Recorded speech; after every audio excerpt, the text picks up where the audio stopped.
Hi hello నమస్తే అందరికీ. నా పేరు నరేష్.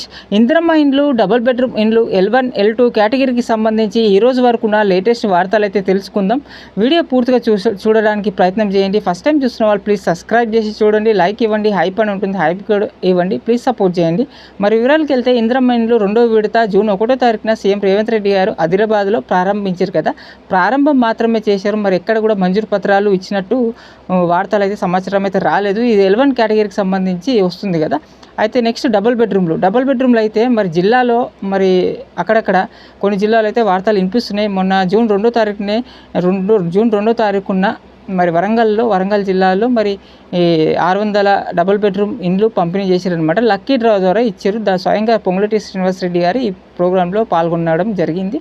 అట్లనే ఆదిలాబాద్ జిల్లాలో, వికారాబాద్ జిల్లాలో ఇవ్వబోతున్నారంట. అట్లనే పెద్దపల్లి జిల్లాలో కూడా లక్కీ డ్రా ద్వారానే ఇచ్చారనమాట. అయితే జిల్లాలో అక్కడక్కడ వార్తలు వినిపిస్తున్నాయి. ప్రతిరోజు డబుల్ బెడ్రూమ్ ఇండ్లు పంపిణీ ద్వారా లక్కీ డ్రా ద్వారా ఇస్తున్నారని వార్తలు వస్తున్నాయి.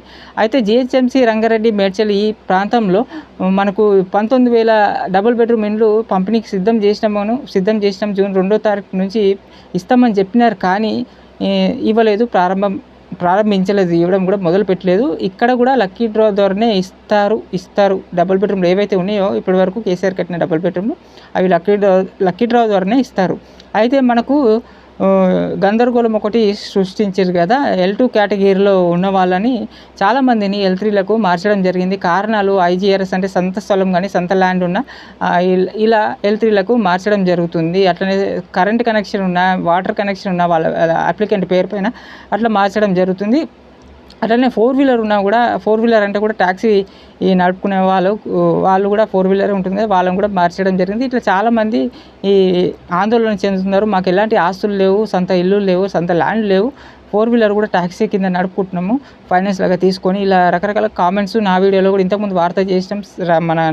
నా వీడియోలో కూడా కామెంట్స్ చేయడం, అట్లనే సోషల్ మీడియాలో చాలామంది ఇందిరమ్మ గురించి చెప్పే వాళ్ళు కూడా చాలామంది ఇలాంటి కంప్లైంట్సే వస్తున్నాయి, కామెంట్స్ చేస్తున్నారు. కానీ అందరు చేయాల్సింది, నేను చెప్పింది కూడా చాలామంది చేశారు. కలెక్టర్ ఆఫీస్కి వెళ్ళడం, ప్రజావాణిలో కంప్లైంట్ చేయడం, అట్లనే ఆన్లైన్లో గ్రీవెన్స్లో చేయొచ్చిన వాళ్ళు గ్రీవెన్స్లో కంప్లైంట్ రాయడం, ప్రజాభవన్లోకి వెళ్ళడం, ఎంపీడీ ఆఫీస్లో మరి చాలామంది కంప్లైంట్ అయితే చేశారు. మాకు ఎలాంటి ఆస్తిపాస్తులు లేవు, మాకు అర్హత ఉన్నప్పటికీ మాకు L3లకు మార్చడం జరిగింది అని కంప్లైంట్ అయితే ఇచ్చారు. కానీ అక్కడ నుంచి మరి సమాచారం అయితే మనకు రిప్లై అయితే వచ్చినట్టు లేదు. ఎవరికైనా వచ్చుంటే మరి కామెంట్ చేయండి, రిప్లై అయితే వస్తుంది. చాలా పై స్థాయి వరకు కూడా వెళ్ళింది ఇది. కానీ మొన్న పొంగులేటి శ్రీనివాసరెడ్డి గారు ఇదే మధ్యలో చెప్పిండనమాట. V6లో విలేకరి అడిగితే L3లో ఉన్నప్పటికీ అర్హత ఉన్న పేదలు అందరూ కూడా కంపల్సరీ ఇస్తామనే చెప్పిండు ఆయన. కరెక్షన్స్ కొన్ని తప్పులు జరిగినాయి, ఇలాంటి తప్పులు జరిగిన వాళ్ళకి కరెక్షన్ కూడా చేసుకోవచ్చు, కరెక్షన్స్ కూడా చేస్తామని కూడా చెప్పిండు. ఆందోళన చెందాల్సిన అవసరం లేదని కూడా ఆయనే చెప్పిండు. మనకైతే ఎటువంటి రిప్లైస్ అయితే ఇంతవరకు వచ్చినట్టు ఎవరైతే చెప్పలేదు.